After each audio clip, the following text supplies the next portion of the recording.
Hello guys and welcome back. In this video I will show you how to recover my Tonkeeper wallet. So let's start this video. So first you need to download Tonkeeper wallet from Play Store or App Store. After downloading it, you have to click on Tonkeeper. So over here you have to click on import existing wallet. Now here are many options through which you can import your old wallet.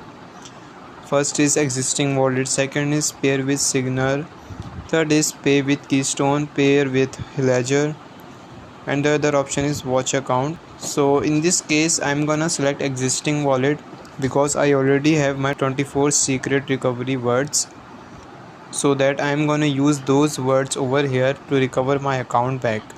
After writing down 24 secret recovery phrase, you have to click on continue. Now here you have to create a new passcode.